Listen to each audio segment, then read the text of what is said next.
누가복음 19장 41절부터 48절까지 보겠습니다. 가까이 오사 성을 보시고 우시며 이르시되 너도 오늘 평화에 관한 일을 알았더라면 좋을 뻔하였거니와 지금 내 눈에 숨겨졌도다. 날이 이를지라 내 원수들이 토둔을 쌓고 너를 둘러 사면으로 가두고 또 너와 및 그 가운데 있는 내 자식들을 땅에 메어치며 돌 하나도 돌 위에 남기지 아니하리니 이는 내가 보살핌 받는 날을 알지 못함을 인함이니라 하시니라. 성전에 들어가사 장사하는 자들을 내쫓으시며 그들에게 이르시되 기록된 바 내 집은 기도하는 집이 되리라 하였거늘 너희는 강도의 소굴을 만들었도다 하시니라.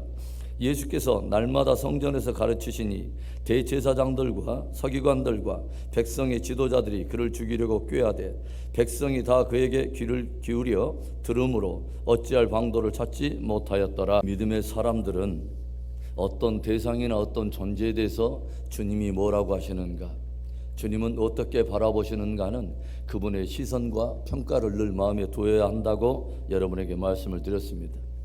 여호와의 동산 같고 애국과 같이 외적인 화려함과 풍요함을 자랑했던 그 도시 소돔과 고모라에 대해서 성경은 그 성읍은 여호와 하나님 앞에 악하고 성읍 사람들은 죄인이었더라 라고 들려주고 있어요.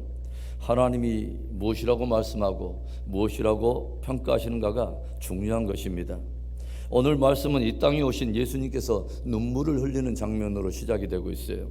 눈물은 슬픔과 탄식의 결정체인 것이죠.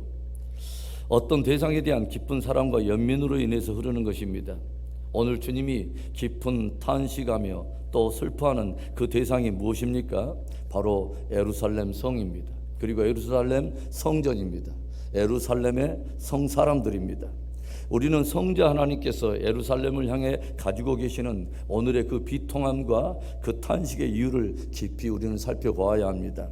바로 그 예루살렘 성과 성전과 성사람들 안에는 적어도 표면적으로는 하나님을 경외하는 경건의 모양과 의식들이 담겨 있다고 하는 것이죠.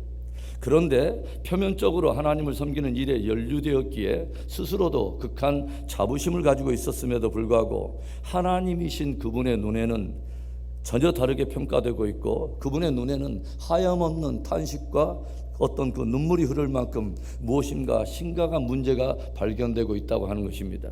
그래서 우리는 주님께서 예루살렘을 향해 가지고 계시는 아픈 마음을 조명해 보면서 우리들의 신앙을 다시 한번 감검해 보아야 한다고 하는 것이죠. 그렇다면 오늘 주님께서 예루살렘을 바라보시며 울고 탄식하시는 이유는 무엇일까요? 첫째로는 평화의 왕이신 예수님을 배척했기 때문입니다. 예루살렘의 이름의 뜻을 여러분은 아십니까? 예루, 이 뜻은 준비하다. 그리고 세일럼, 이것은 평화라고 하는 뜻이죠. 준비된 평화, 예비된 평화라고 하는 뜻인데 이것이 장소의 의미와 연결되면 예비된 평화의 도성이라고 하는 그런 뜻을 갖고 있게 됩니다. 그러나 주님은 오늘 예루살렘을 바라보면서 우세요. 왜일까요? 잠시 후에 그 예루살렘에 미치게 될 엄청난 심판적 재앙을 미리 알고 계시기 때문이죠. 원수들에 의해서 성이 에워싸움을 당하고 자식들이 땅에 메어침을 당해서 죽임을 당하고 돌 하나도 돌 위에 남지 않고 다 무너져버릴 예루살렘의 황폐함을 미리 보고 계신다고 하는 것이죠. 그럼 평화의 도성인 예루살렘이 이렇게 비참한 심판적 운명을 받게 된 그 이유가 오늘 말씀을 통해서 무엇입니까? 42절에 보면 이런 말씀이 들어있어요. 이르시되 너도 오늘 평화에 관한 일을 알았더라면 좋을 뻔하였거니와 지금 내 눈에 숨겨졌도다. 주님은 저들이 평화에 관한 일을 알지 못함으로 인해서 그 심판적인 운명을 당하게 된다고 주님이 들려주세요. 우리말 성경에는 조금 애매한 표현이죠. 평화에 관한 일이란 무엇일까요?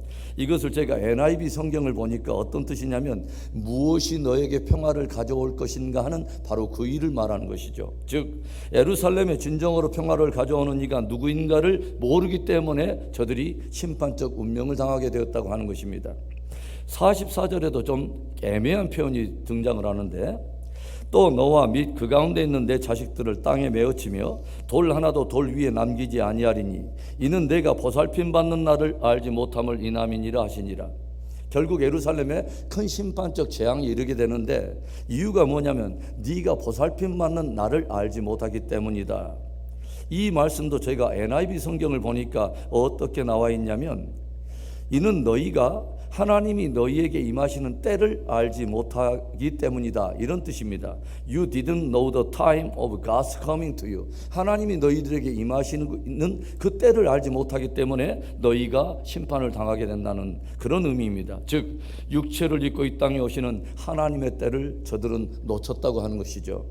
하나님과 원수되었던 죄의 문제를 해결하시고 참된 평화를 이루시려고 평화의 왕으로 오신 예수님을 예루살렘이 배척해버렸다고 하는 것입니다.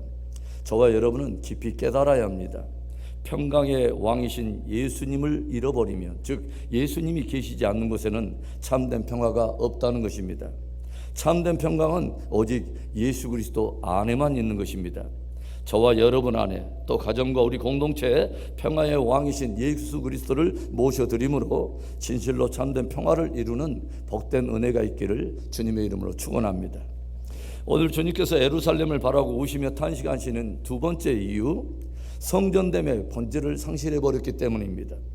오늘 우리는 슬픔과 탄식을 넘어서 주님의 깊은 분노를 우리는 엿보게 돼요. 그것은 성전의 성전됨의 본질을 상실해 버렸기 때문입니다. 45절과 46절의 말씀, 성전에 들어가사 장사하는 자들을 내쫓으시며 그들에게 이르시되 기록된 바 내 집은 기도하는 집이 되리라 하였거늘 너희는 강대의 소굴을 만들었도다 하시니라. 여러분, 성전의 본질이 무엇일까요? 성전은 하나님을 예배하는 것이에요. 그리고 성전 안에는 바로 하나님과의 깊은 교제가 있어야 되고, 그것으로 인해서 참된 치유와 회복이 있는 것이 성전인 것이죠. 그런데 주님의 눈에 들어오는 올 성전의 모습은 참으로 황당하고 왜곡된 모습이었다고 하는 것입니다. 하나님께서 드릴 재물을 매매하는가 하면 그 매매하는 일을 두고서 이윤을 취하는 일을 행하고, 종교 지도자들이 그 매매하는 자들에게 자리를 내어주며 자릿세를 탐닉하는 일을 자행하면서 오늘 주님의 말씀을 빌리자면 하나님의 성전이 강도의 소굴이 되어버린 것입니다. 주님께서 성전의 정체성에 대해서 친히 들려주신 말씀이 무엇입니까? 내 집은 기도하는 집이 되리라 하였거늘. 즉 하나님의 집의 어떤 본질적인 정체성은 바로 기도하는 집이라고 하는 것입니다. 기도는 하나님과의 친밀한 교제를 상징하고 있는 것이죠. 그러니까 하나님과의 깊은 교제와 만남에는 전혀 마음을 두지 않고 오히려 비본질적인 일들을 본질처럼 붙들기 시작하면서 온통 성령됨의 그 정체성이 다 왜곡되고 변질되어 버렸다고 하는 것입니다. 저는 늘 그런 생각을 한번 해봐요. 우리들의 신앙이 변질되지 않으려면, 우리 교회가 변질되지 않으려면 어떻게 해야 하는가? 그것은 성경적인 본질을 붙들어야 한다고 하는 것이죠. 사실 우리들이요, 예배의 마음을 기울이고 기도와 또 말씀과 전도하며 선교하는 어떤 정말 성전됨의 안에 있어야 될 그 본질을 마음에 두고 그 일에 힘을 기울인다면 사실 다툴 일도 없고 분쟁하는 일도 없을 거예요. 엉뚱하게 기득권을 내세우고 본질에서 벗어난 엉뚱한 일을 본질처럼 붙들기 시작하면서 거기에 다툼이 일어나고 분쟁이 일어나기 시작한다고 하는 것이죠. 사도 바울은 디모데에게 이런 말씀을 권면하고 있어요. 디모데전서 6장 3절부터 5절의 말씀에 누구든지 다른 교훈을 하며 바른 말 곧 우리 주 예수 그리스도의 말씀과 경건에 관한 교훈을 따르지 아니하면 그는 교만하여 아무것도 알지 못하고 변론과 언쟁을 좋아하는 자니 이로써 투기와 분쟁과 비방과 악한 생각이 나며 마음이 부패하여지고 진리를 잃어버려 경건을 이익의 방도로 생각하는 자들의 다툼이 일어나느니라.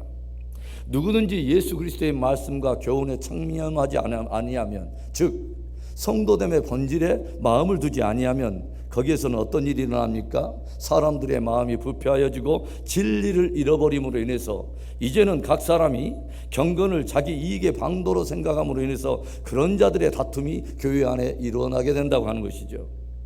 사랑하는 성도 여러분, 늘 성경을 통해서 교회의 교회됨, 성도됨의 본질을 감검해보고 성경적 신앙을 굳게 세워가는 복된 우리의 신앙이 되기를 주의 이름으로 축원합니다. 오늘 주님께서 예루살렘을 바라보고 우시며 탄식하는 이유가 무엇입니까? 마지막 세 번째로는 하나님의 말씀을 청정하지 않기 때문입니다. 47절과 48절에 예수께서 날마다 성전에서 가르치시니 대제사장들과 서기관들과 백성의 지도자들이 그를 죽이려고 꾀하되 백성이 다 그에게 귀를 기울여 들으므로 어찌할 방도를 찾지 못하였더라. 여러분, 예수님에 대해서 성경이 들려주는 정체성이 무엇입니까? 물론 그분은 하나님의 아들이십니다. 그리고 또 성경이 들려주는 정체성은 말씀이 육신이 되어 우리 가운데 거하시는 분이라고 들려주고 있어요. 즉 예수님 자신이 하나님의 말씀이시며 진리 자체이십니다. 그런데 하나님의 말씀이요 진리 자체이신 예수님께서 날마다 성전에서 가르치시는데 의외로 하나님을 섬기는 대제사장들과 서기관들과 백성의 지도자들이 그분을 죽이려고 혈안이 되어 있더라고 하는 것이죠. 주님께서 그 세대 사람들을 빙자하여 들려주신 그 비유가 무엇이었습니까?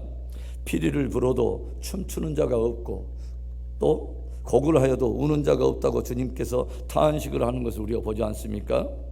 하나님께로부터 오신 그분이 저들이 듣고 살도록 생명을 들려주시고 진리를 들려주시는데도 듣는 이가 없고 반응하는 이가 의외로 많지 않더라고 하는 거예요. 이에 주님은 예루살렘을 바라보시며 심히 우시고 탄식하고 계시는 것입니다. 사랑하는 성도 여러분, 하나님의 성전 그리고 하나님의 백성들 안에는 평화의 주님이신 예수 그리스도가 계셔야 합니다. 그리고 그 안에는 그분과의 깊은 교제가 살아있어야 하며 그분의 생명과 진리의 말씀이 있어야 하는 것입니다. 이것이 본질인 것입니다. 우리 안에 성경적 본질을 회복하고 그 본질을 붙들고 끝까지 승리하는 은혜가 있기를 다시 한번 주님의 이름으로 축원합니다.